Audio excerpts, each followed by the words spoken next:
ठीक है, बिस्मिल्लाहिर्रहमानिर्रहीम। आपसे बात करने जा रहे हैं आगे।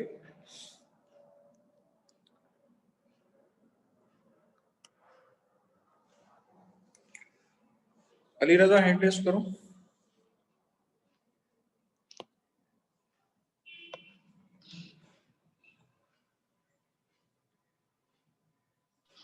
अस्सलाम वालेकुम सर। इस्लाम, मुझे ये बताओ कि आपको यस लास्ट सर। टाइम मैंने बताई थी नेस्टिक मूवमेंट की डेफिनेशन बताओ। डेफिनेशन सर आपने एग्जांपल दी थी कि इनकी डायरेक्शन नहीं होती स्टिमुलस के टुवर्ड्स, डायरेक्शन नहीं मैंने होती। भी डेफिनेशन नहीं बनाई थी। नहीं, आपने 3 एग्जांपल दी थी अच्छा, और मैंने फिर आपको भी सिर्फ एग्जांपल बताई थी और ट्रैक पूछा था कि ट्रॉपिक और नेस्टिक में क्या फर्क है, भाई ये बताया था। यस। अच्छा, मुझे एक बात और मतलब ट्रॉपिक बता दो, ट्रॉपिक क्या होती है? ट्रॉपिक मूवमेंट में it is a movement of curvature which takes place in response of some external response. ठीक है, ट्रॉपिक मूवमेंट की 5 टाइप्स बताओ, कौन कौन सी बताएंगे? फोटोट्रॉपिज्म हम्म की डेफिनेशन है कि tropic movement in response of नहीं, लाइट। मैंने डेफिनेशन नहीं पूछी, सिर्फ 5 नाम बता दो। अच्छा, नाम फोटोट्रॉपिज्म था, जियोट्रॉपिज्म, कीमोट्रॉपिज्म और बोलते। हाइड्रोट्रॉपिज्म वाटर वाला, और एक थिग्मोट्रॉपिज्म। ठीक है, कीमोट्रॉपिज्म की एग्जांपल में क्या बताया था आपको? वो माइक्रोपाइल की तरफ ग्रोथ ऑफ पोलन ट्यूब होती है क्योंकि वहां पे केमिकल सिक्रीट होते हैं कुछ। Growth of pollen tube towards micropyle. ठीक है, growth of pollen tube towards micropyle मैंने आपको बताई है कीमोट्रॉपिज्म। ठीक है। Yes sir. अच्छा, इसके अलावा मुझे ये बताओ, जियोट्रॉपिज्म में कुछ स्पेशल स्ट्रक्चर्स होते हैं रूट्स के अंदर, वो सेल्स क्या कहलाते हैं? स्टेटोलिथ्स। स्पेलिंग बोलो। STATO LITHS LITHS। ठीक है, चलें आगे बात करने जा रहे हैं आपसे।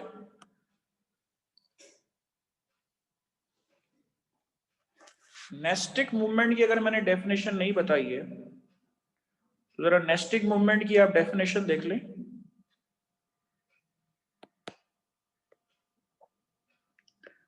कि नेस्टिक मूवमेंट को हम कैसे डिफाइन करेंगे।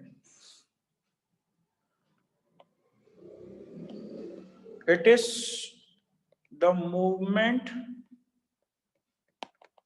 ऑफ कर्वेचर, ठीक है, it is the movement of curvature और movement of variation. Movement of curvature भी हो सकती है, मूवमेंट ऑफ वेरिएशन भी हो सकती है, which takes place in response of diffuse stimulus।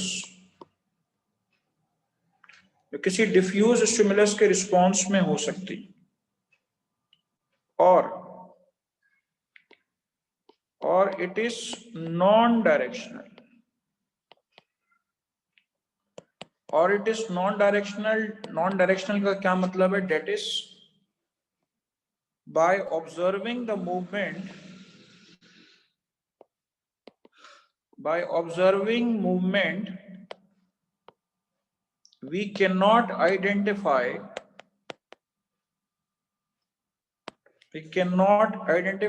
from where the stimulus came। Stimulus कहां से आया, ठीक है। मैंने आपको उसके अंदर जो है जो एग्जाम्पल्स दी थी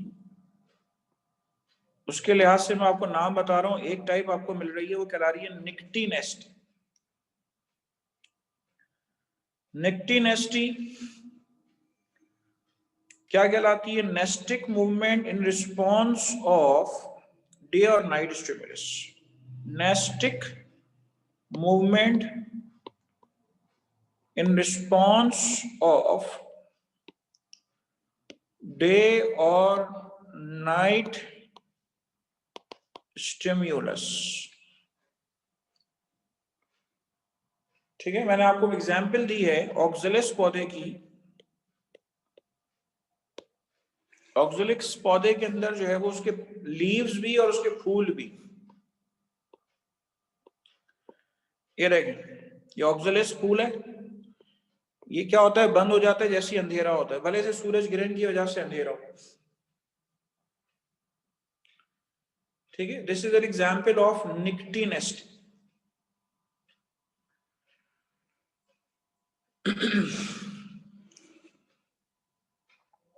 करें, नोट करें इसको.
चलें, निक्टी नेस्टी के बाद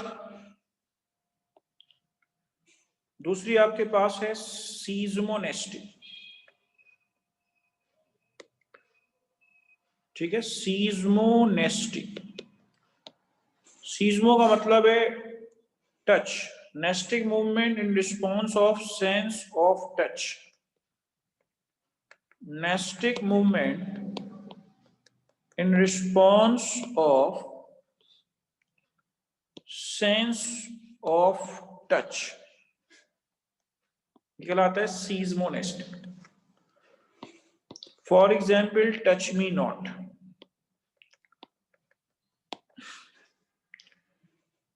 ठीक है, इसको हम हेप्टोनेस्टी भी कहते हैं.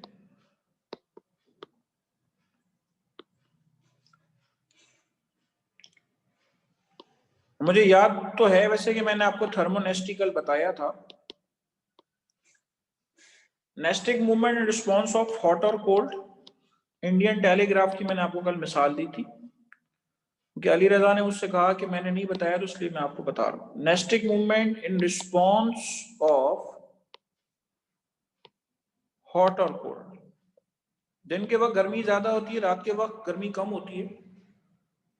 तो मैंने आपको कल मिसाल दी थी कि जो इंडियन टेलीग्राफ का जो पौधा है, उसकी खास बात यह है कि उसकी एक बड़ी लीफलेट होती है जो दरमियान में होती है, और छोटी लीफलेट उसके दाएं बाएं मौजूद होती है. अब जो उसकी छोटी लीफलेट्स होती हैं, उनकी खास बात यह है कि ये छोटी लीफलेट्स मुसलसल हिलती रहती.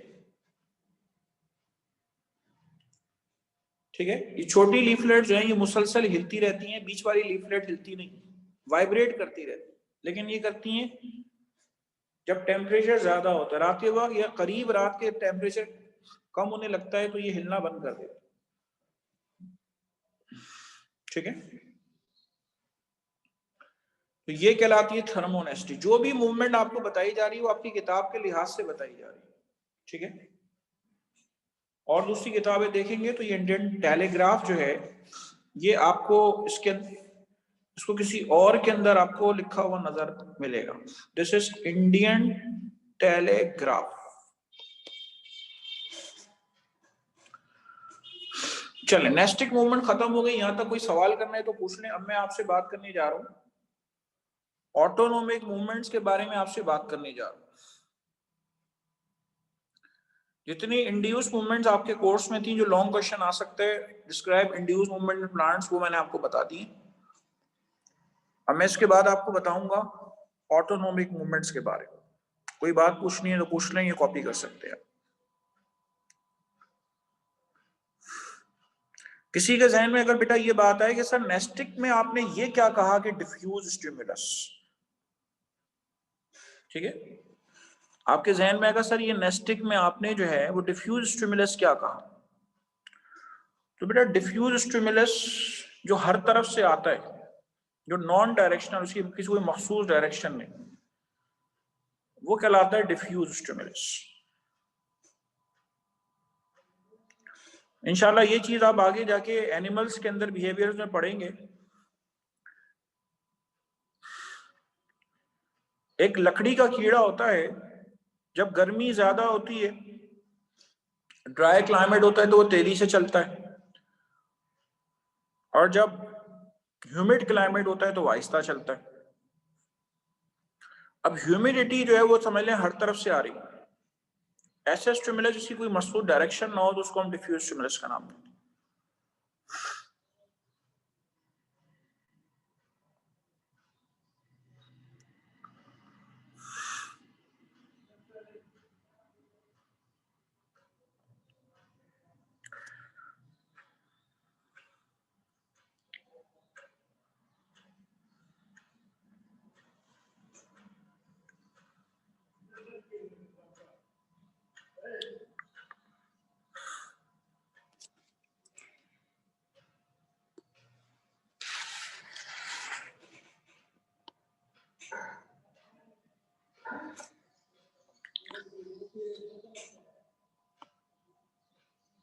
ये देखें, मैं इंडियन टेलीग्राफ का जो पौधा है ये आपको और थोड़ा बेहतर बना के बता देता हूँ।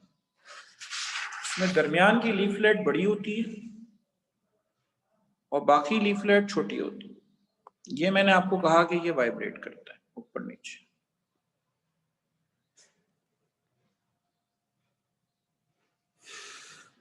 चलें, इसके बाद आइए अब आपसे ऑटोनोमिक मूवमेंट्स के बारे में बात कर रहा हूं। Next to it is going to tell you about autonomic movements.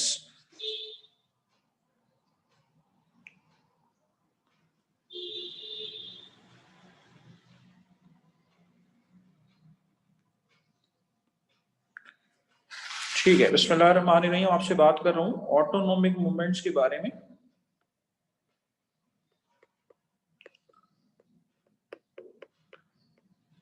Autonomic movements जो प्लांट्स के अंदर मौजूद हैं उनके बारे में बेटा आपसे बात कर रहा हूं।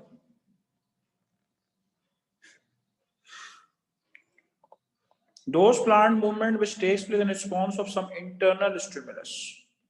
Those plants movements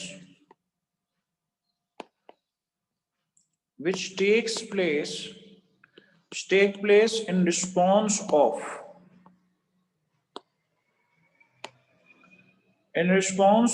some internal stimulus, जो किसी इंटरनल स्टिमुलस के रिस्पॉन्स पे हो तो वो क्या कहलाएंगी, वो कहलाएंगी ऑटोनोमिक मूवमेंट्स। सिर्फ 4 आपकी किताब में दी हुई है, ठीक है, सिर्फ 4 आपकी किताब में दी हुई है और चारों की चारों आप समझ लें मूवमेंट ऑफ कर्वेचर की टाइप्स में। इसमें सबसे पहले बेटा आपको बताने जा रहा हूं वो है आपके पास नटेशन, ठीक है। सबसे पहले आपको बताने जा रहा हूं Natesan.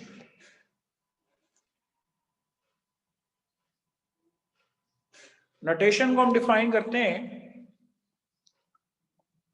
The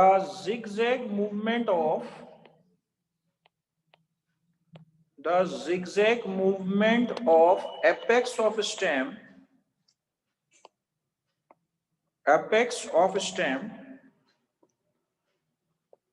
due to alternate change in growth rate at the apex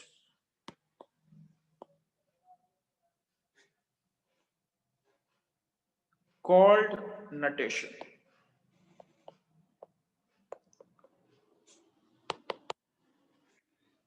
ये तो मूवमेंट ऐसी है कि आप घर से बाहर किसी भी पौधे पे निकले तो पौधे का जो कोना है,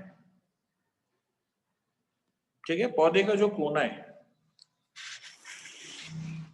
ये देखिए, ये आपके पास एक पौधा है, आपको पता है कि जितने पत्ते नीचे होते हैं उतने पत्ते छोटे होते हैं, ठीक है। अब ये जो इसकी टिप आपको नजर आ रही है, ठीक है, ये जो आपको इसकी बेटा टिप नजर आ रही है, ये कभी आपको इधर मिलेगी, ये कभी आपको इधर मिलेगी, कभी इधर मिलेगी, कभी आपको इधर मिलेगी, कभी इधर मिलेगी, कभी आपको इधर मिलेगी। तो आपको क्या मिलेगा अगर आप इसका ग्राफ बनाएं, तो आपको जो है वो इसकी एक जिगजैग मूवमेंट मिलेगा।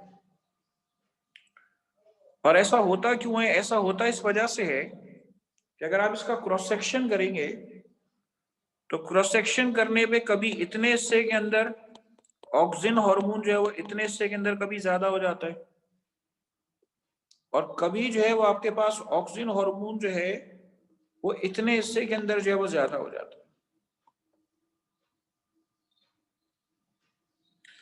जब ऑक्सिन हार्मोन इतने हिस्से में ज्यादा हो जाता है, इधर ग्रोथ बढ़ जाती है, ये इधर धड़क जाता है। जब इस हिस्से के अंदर ऑक्सीजन ज्यादा होता है तो फिर ये इधर ढलक जाता है। ऑक्सीजन पूरा जो पूरे सरकमफेरेंस पे एक जैसा एक्शन नहीं करता, ठीक है। आप ये कंसीडर नहीं कर सकते कि जो बॉडी की टिप मौजूद है वो बिल्कुल सेंटर में रहेगी ग्रोथ के दौरान, बल्कि वो क्या होगा, वो कभी इधर दाएं ढलकी भी होगी, कभी बाएं ढलकी भी होगी, ठीक है। और आपको क्या नजर आ रहा होगा? आपको जो है वो एक अदद जिगजैग जो है, ठीक है, आपको एक अदद जिगजैग पैटर्न जो है वो नजर आए, ठीक है। तो the zigzag movement of apex of stem due to alternate change in growth rate at the apex called nuttation. अब आप जरा गौर करें कि ये जो ऑक्सिन है, ये ऑक्सिन दरअसल इंटरनल स्टिमुलस के तौर पे काम कर रहा है। This is serving as an internal stimulus, ठीक है, जो कि ग्रोथ करा रहा है, ठीक है। This is termed as what? This is termed as Natesan.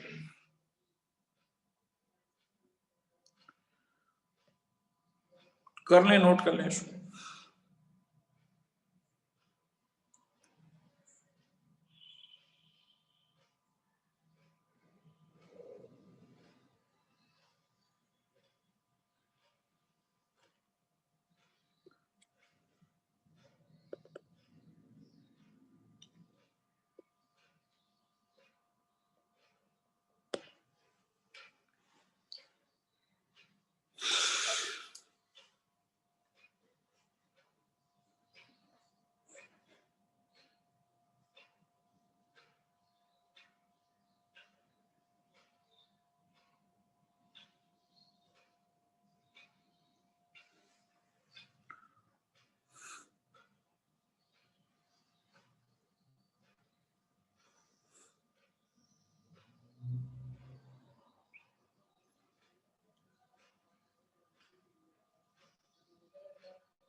चलें, इसके बाद आ जाइए फर्दर। नटेशन के बारे में बात कर ली आपसे। नेक्स्ट टू इट इज,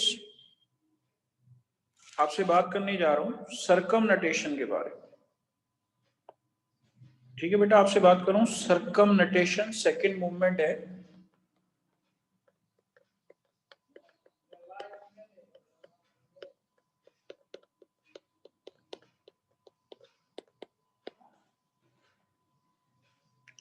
ठीक है, सरकम नटेशन के बारे में बेटा आपसे बात करूं।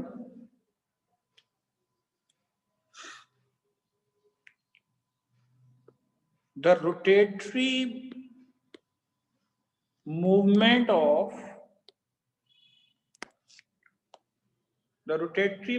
of plant about an axis called circumnulation. The rotatory movement of plant about an axis called circumnulation. इसकी एग्जाम्पल देख लें कि अगर मिसाल के तौर पे आपके पास ये कोई लकड़ी है या कोई स्टॉक है, इसमें आपके पास पौधा जो है इसके गिर्द यूं घूमेगा। ठीक है, इसके गिर्द यूं घूमेगा।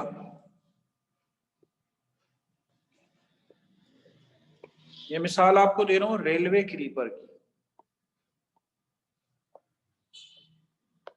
ये देखिए, ये रेलवे क्रीपर पौधा जो है ये इसके गिर्द घूमता चला जाता।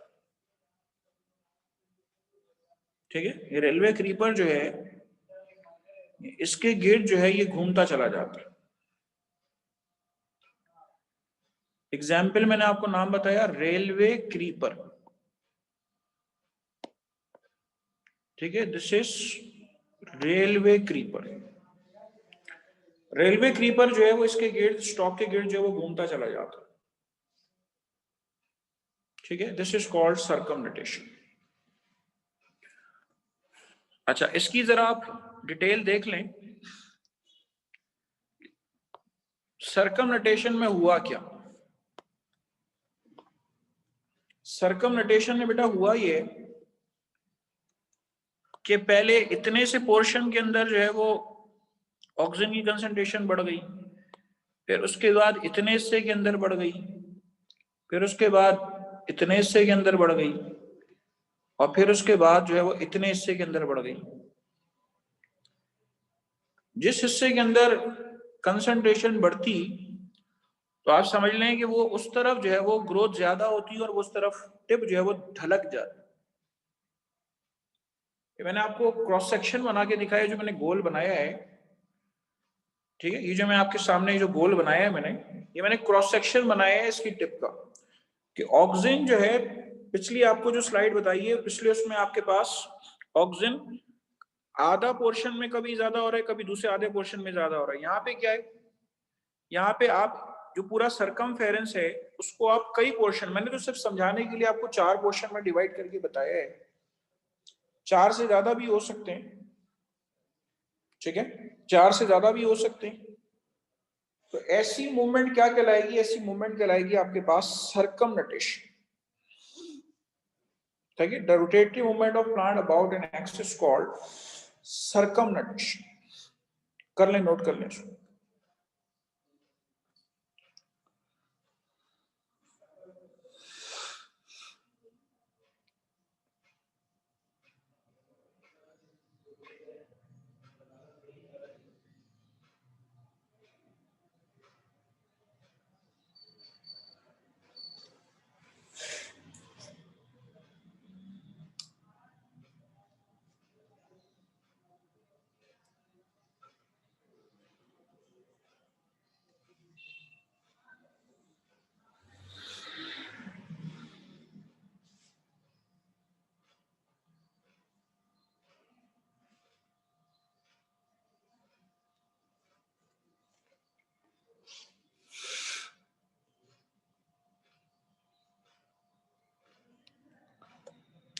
चलें, इसके बाद आइए फर्दर, तीसरी टाइप आपको मिल रही है और तीसरी टाइप कहलाएगी आपके पास एपीनेस्टिक।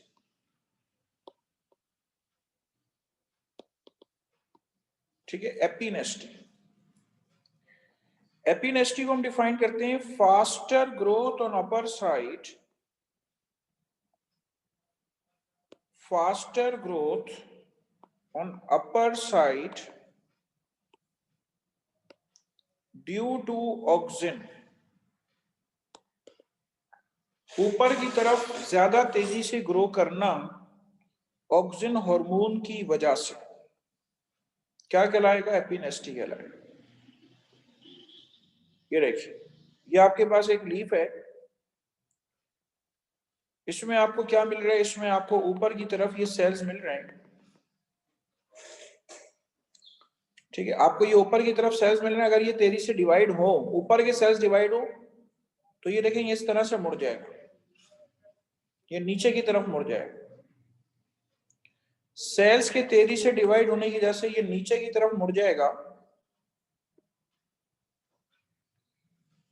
ठीक है, तो उसको हम क्या नाम दे रहे हैं? इसको हम नाम दे रहे हैं epinasty, faster growth on upper side.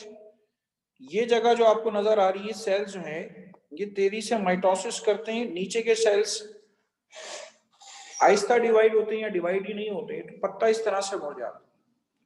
और ये हो किस वजह से रही है? प्लांट हार्मोन है जिसका नाम है ऑक्सिन। हम चूंकि ऑटोनोमिक मूवमेंट की बात कर रहे हैं, तो हम इसमें लाजमी इंटरनल स्टिमुलस मेंशन करेंगे कि कोई ना कोई इंटरनल स्टिमुलस आपके पास क्या है, और यहाँ पे आपके पास एक्चुअली वो ऑक्सिन है।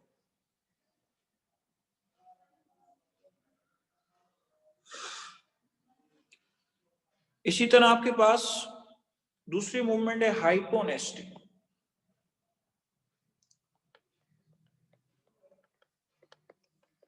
हाइपोनेस्टी जरा देख लें, faster growth on lower side, faster growth on lower side due to gibberellins, plant hormone. ठीक है, बास पत्ते आपने देखे होंगे कि वो आपके पास जो है वो उनकी जो कर्व होने का अंदाज है वो कुछ ऐसा होता है। पहले तो आप ये देख लें कि ये लोअर साइड के सेल्स हैं और वो देखें यूं मुड़ गए। ठीक है, वो आपके पास यूं मुड़ गए।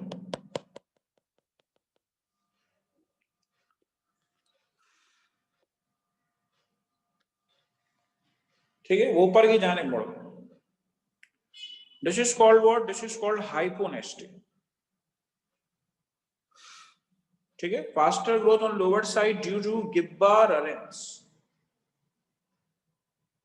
गिब्बरेलिन बेटा एक प्लांट हार्मोन है। इंशाल्लाह आपका जो नेक्स्ट चैप्टर है, चैप्टर 3, उसमें एंड ह्यूमंस के अंदर जो हार्मोन्स है वो भी आपने पढ़ने, और जो प्लांट हार्मोन्स है वो भी आपने उसके अंदर पढ़ने इंशाल्लाह।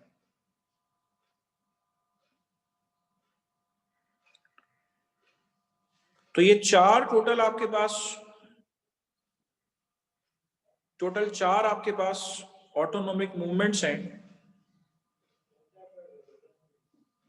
ये आपने जहन में रखनी।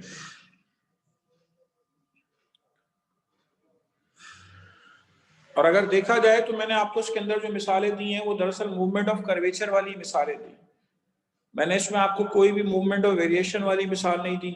मैंने आपको उसके अंदर कोई भी मूवमेंट ऑफ लोकोमोशन की कोई मैंने मिसाल नहीं दी। आपके कोर्स में यही दिया हुआ है। और एक बात मैं आपको और बता दूं, ये जो टॉपिक है ये आपके पास तो खैर करंट एडिशन होगा। करंट एडिशन में सबकी अल्हम्दुलिल्लाह सब चीजें सही हैं। पुराने जो एडिशन जो मार्केट में मौजूद रहे हैं, लोग स्टूडेंट्स के बाद छोटे बहन भाइयों, आप छोटे बहन भाई हैं, आपके बड़े बहन भाई जो हैं उन्होंने यूज की होगी कभी ये किताब। तो इसमें पहले कभी जो है वो इस टॉपिक में काफी और भी चीजें थी। जिस बात को पॉइंट आउट करना चाह रहा हूं, देखिए एपीनेस्टी और हाइपोनेस्टी का कोई ताल्लुक नहीं है नेस्टिक मूवमेंट से।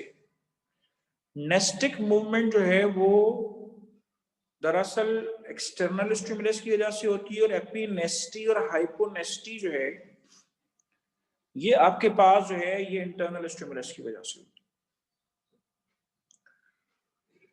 चलें, प्लांट मूवमेंट का टॉपिक खत्म हो गया। यहां तक कोई बात अगर आपने पूछनी है तो आप पूछ सकते हैं, ठीक है। कोई सवाल अगर आपके जहन में है तो आप पूछ सकते हैं, हैंड रेज कर सकते हैं।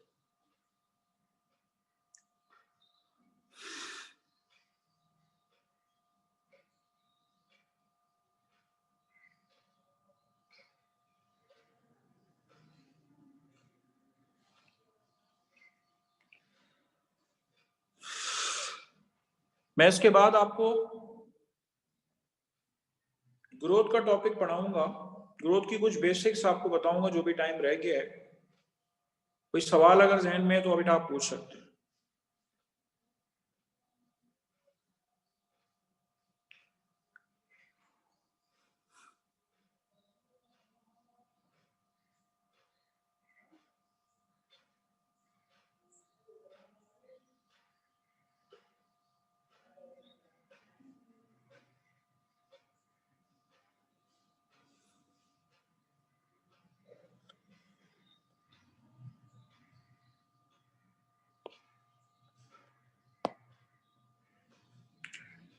जी अस्सलाम वालेकुम, सवाल करिए। हेलो, आवाज आ रही है सर? बिल्कुल आ रही, क्यों नहीं आ रही? जी जी सर, मैं ये क्वेश्चन तो नहीं पूछ रही, लेकिन इससे रिलेटेड तो नहीं है, लेकिन आप मुझे टेस्ट टॉपिक्स बता दें हमें।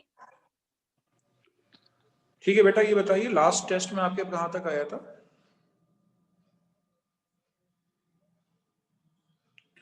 लास्ट टेस्ट में मुझे याद है कि मैंने आपको मस्कुलर सिस्टम दिया था। अच्छा, उसमें बताइए आपको लोकोमोशन वगैरह दी थी क्या? अच्छा, माइक ही बंद कर दिया। अच्छा, आपके जो टॉपिक है इसके अंदर स्केलेटल सिस्टम आएगा, ठीक है। अभी जो आएगा आपके पास स्केलेटल सिस्टम आएगा। और टेस्ट है कब? कोई भी अनम्यूट करके, अली रजा तुम मुझे बताओ टेस्ट कब है? सर वेडनेसडे को है। हाँ, तो फिर आप प्लांट मूवमेंट भी ले लें। आपने लास्ट टाइम लोकोमोशन आई थी उसमें टेस्ट में? यस सर, आपने दी थी लोकोमोशन याद करने को। ठीक है, तो अभी आपका स्केलेटल सिस्टम आएगा और प्लांट मूवमेंट आएगा बस, ठीक है। ठीक है।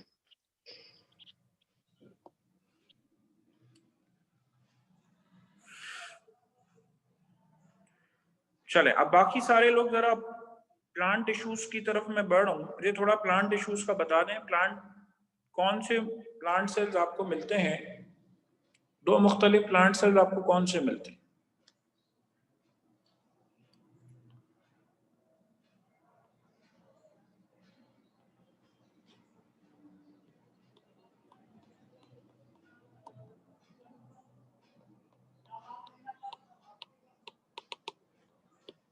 प्लांट टिश्यूज के बारे में आपसे बात कर।